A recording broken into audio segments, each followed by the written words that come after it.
Olá, queridos alunos, sejam todos bem-vindos para mais uma aula de filosofia. Eu sou o professor Luciano. E eu sou o professor Hélio, né? Estou aqui, filosofando com vocês, né, Luciano? Isso. E hoje está um especial a aula, Exatamente, Muito... pessoal. Para hoje nós temos a nossa revisão da unidade 1. Isso. E após a revisão, eles vão fazer o que, Hélio? Avaliação. Exatamente. E então, não se preocupe que está bem, né? Isso. Atrativa, né? A avaliação, está bem legal. É só prestar atenção nessa revisão de hoje. E ter estudado antes, né, Luciano? Desde o início, não? Não é só chegar aqui e estudar num dia, não. Tem que estar alicerçando, tá? É necessário que nem criança, viu? A nossa aula anterior. Então vamos lá para a revisão, olha aí.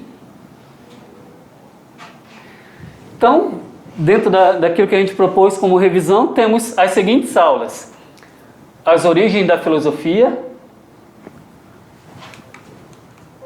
Também temos a verdade segundo o mito e a filosofia, que é mais uma aula. A terceira aula que temos é as origens do cosmos segundo as mitologias. Então temos... E, por fim, a origem do cosmos segundo a fé e a razão. E a primeira é... As origens da filosofia, que é a aula 2.1. Então temos o seguinte, sobre a origem da mitologia grega. Nós trabalhamos durante as aulas os seguintes conceitos. A mitologia grega surgiu da curiosidade que os gregos tinham de explicar a origem da vida e os problemas da existência. Quem que nunca se questionou, né, Hélio? Isso, então, a todo momento estamos nos questionando sobre isso. Essa foi uma das primeiras perguntas filosóficas, os questionamentos sobre a origem da vida e os problemas da existência. Diante disso, os gregos eles utilizavam a imaginação para criar personagens mitológicos que habitavam o mundo dos homens, capazes de influenciar a vida de cada um deles. E essas criações eram os titãs, os deuses, tinha também os semideuses e etc. E as principais nascentes da mitologia grega foram escritas por Homero e Hesíodo.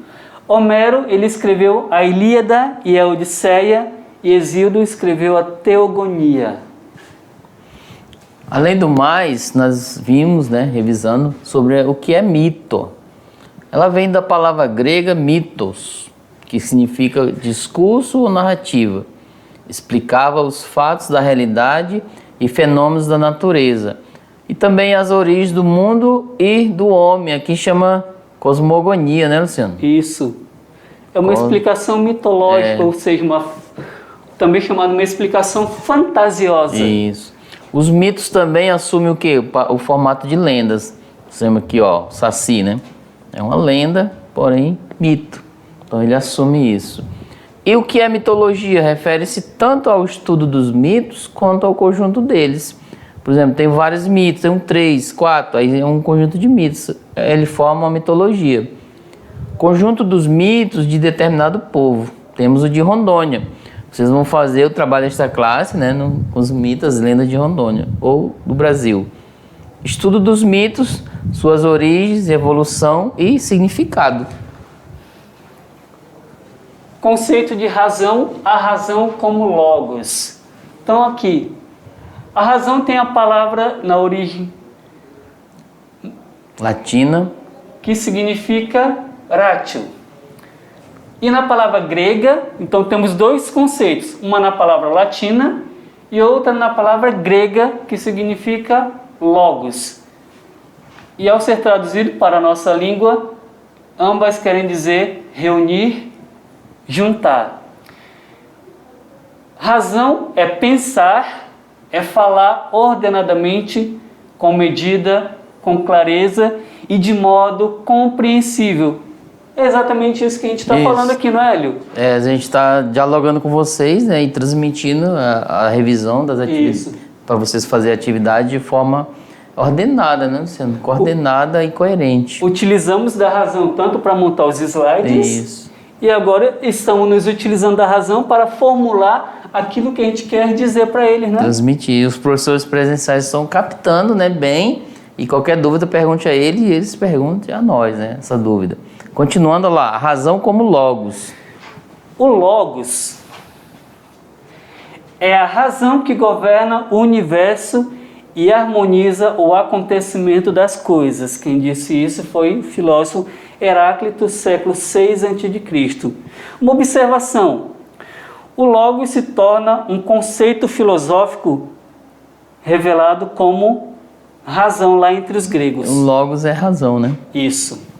E além do mais, gente, existe o conjunto de mitos, um exemplo. Zeus, né, na mitologia grega. Curupira, né, na mitologia ou lenda Brasil, região norte, né? Tá aqui, São o nascimento da filosofia, do mito à razão. Também conhecido por Caiçara, o pai do mato, um personagem mítico de quê? Tupi-Guarani. Olha aí os indígenas, né, Luciano? Isso.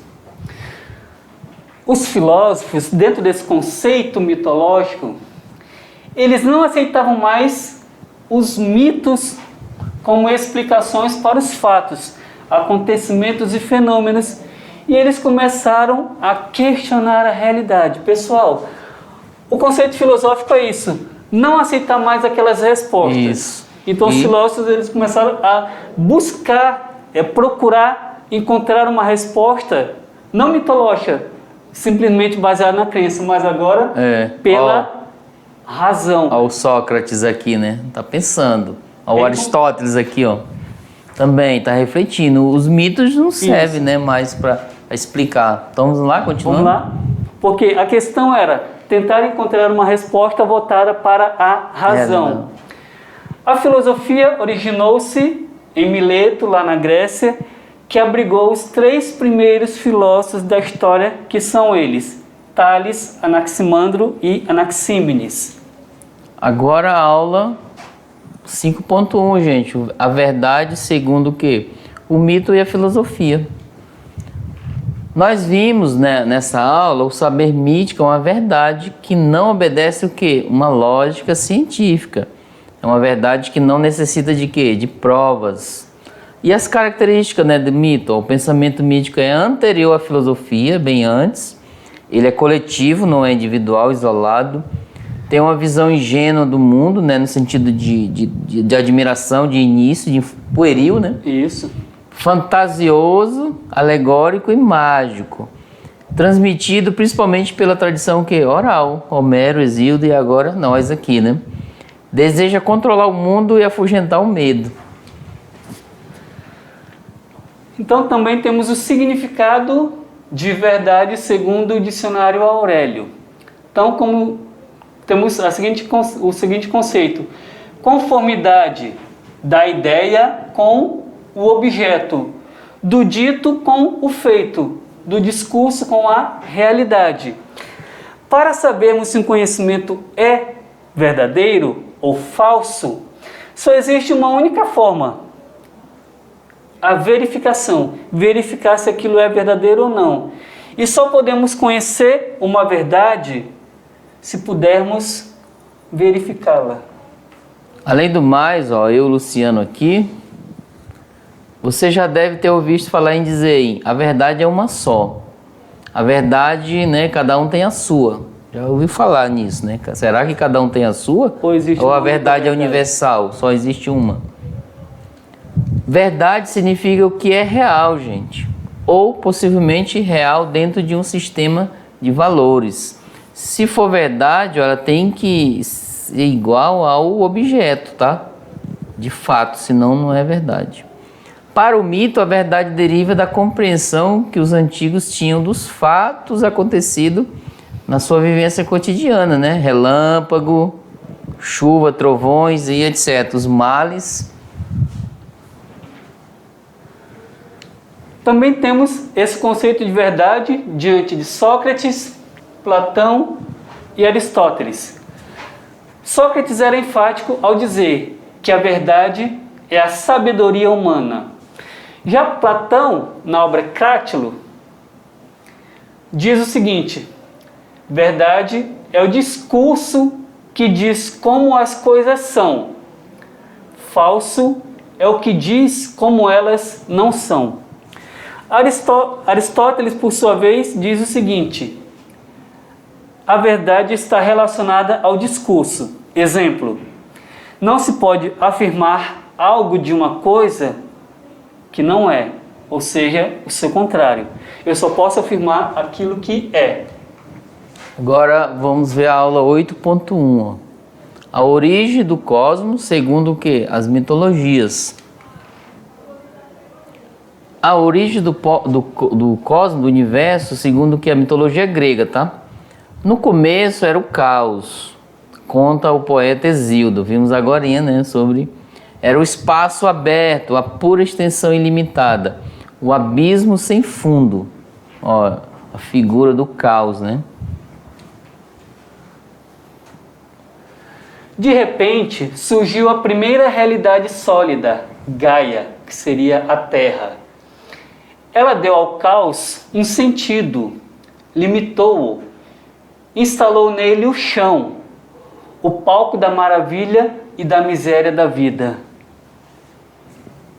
Depois, Gaia criou um ser igual a si mesma, capaz de cobri-la inteira, né?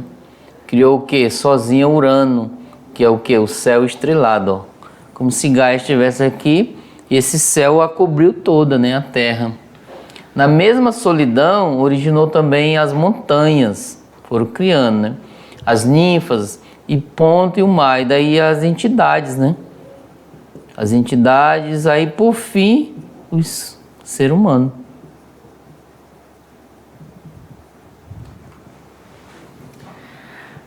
Depois veio a noite, a treva profunda, e abaixo da terra fez-se o Érebo, morada das sombras.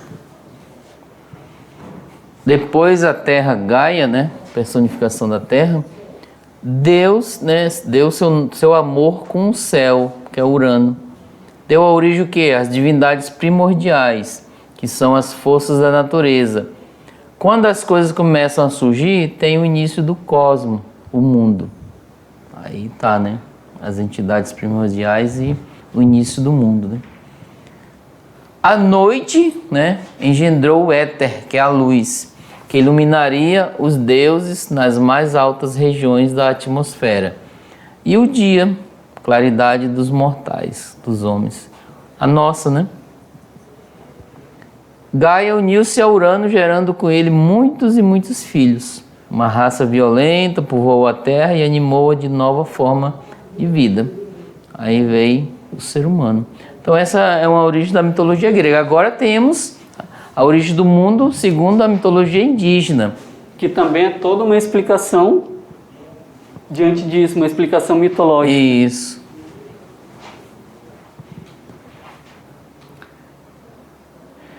No princípio, tudo era vazio.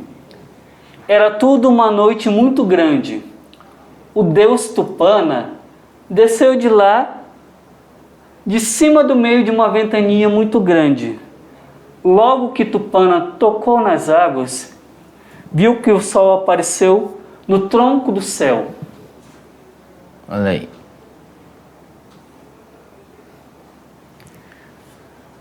Quando o sol chegou no meio do céu, seu calor rachou a pele de Tupana. A pele de Tupana começou a escorregar pelas pernas dele abaixo. No momento em que o sol já estava desaparecendo do outro lado do céu, a pele de Tupana caiu do corpo dele, se estendeu sobre as águas e formou as terras. Olha aí. Tupana pegou um pouco de barro, viu? Ele criou, né, as terras, né, o universo, etc. Amassou e moldou uma figura de quê? De gente. Olha aí. Soprou no nariz, né, e ela teve vida. A figura começou a se movimentar e crescer. Ficou grande como Tupana, mas não falava. Vendo a figura já grande, Tupana soprou em sua boca e ela começou o quê? A falar. Então aí as duas origens, né, mitológicas, né, Luciano? Grega e indígena, para vocês apreciar um pouco e conhecer. Existem outras lendas, né, no âmbito indígena e dos gregos, né? Tem vários tipos. É uma explicação. Nós trouxemos um exemplo, mas Pessoal, tem outros. Isso daqui é uma explicação mitológica, uma lenda para tentar mostrar como que se deu o surgimento do universo. Dentro da cultura dos gregos, que, pessoal, se vocês forem ver as obras gregas que se falam sobre a origem do universo, ela é enorme. É extensa. Não é um livrinho de cabeceira de cama, não. Ela é extensa. Então vamos lá? Próxima aula, Lei.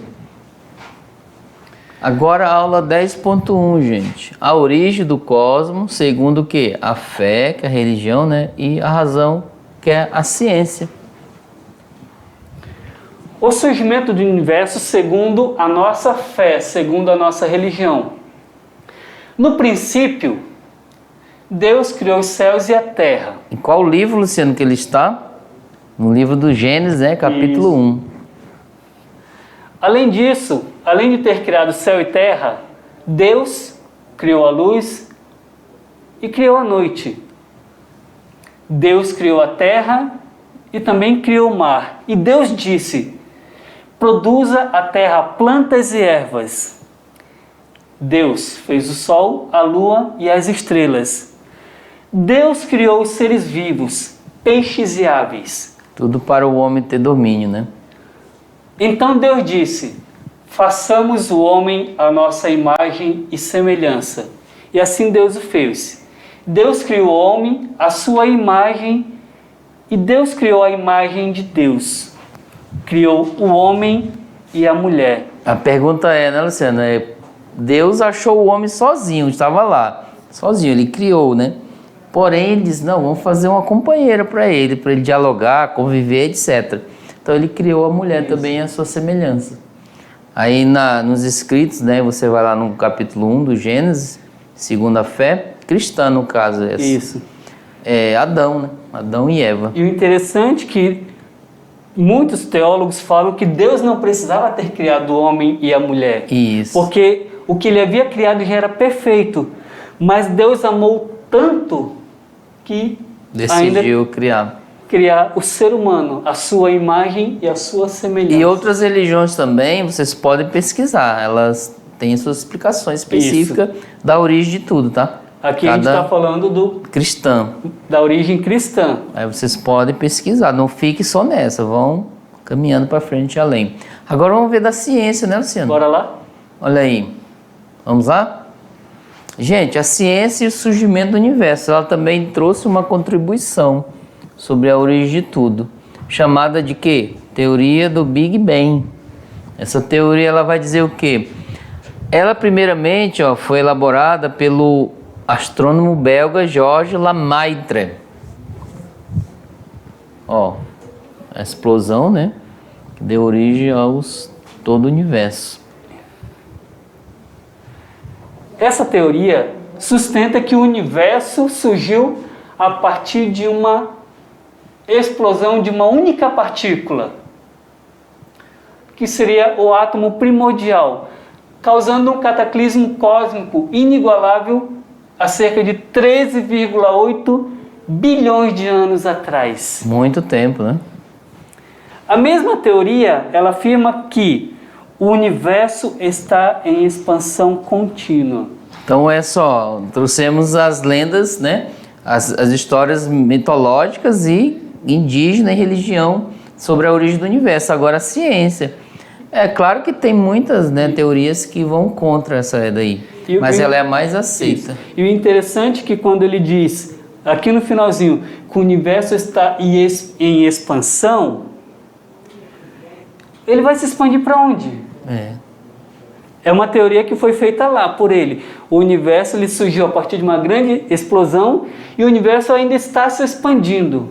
Continua, né? Então, se ele está se expandindo, é porque, segundo essa teoria, ele está se expandindo para um lugar que ele ainda não ocupa o espaço, não é, Hélio? Isso. E qual seria o nome desse lugar? E agora, hein? Vamos pesquisar, deixa eles pesquisarem, né? Melhor não fala, não. Pessoal, vê como é interessante essas questões Se o universo está se expandindo, é porque ele não ocupa todo o espaço infinito. Ainda tem algo mais além. Ainda tem algo mais a ser ocupado. Só que antes de vocês irem pesquisar, vamos lá, vocês vão fazer uma atividade, olha lá. Agora... Avaliação o quê? Parcial, gente. Olha, avaliação da unidade 1, olha aqui, queridos. Espero que vocês consigam fazer essa avaliação. Ela está fácil. Algumas questões de nível fácil, Isso. médio e complexo. Uma, né? Uma Exatamente, para que vocês percebam raciocinar a importância de ter o domínio de questões de nível fácil, de nível médio e de nível difícil, ok? E que vocês tenham uma ótima avaliação, tá? Tchau, tchau. Até mais. Qualquer coisa a gente está aqui, ó. É.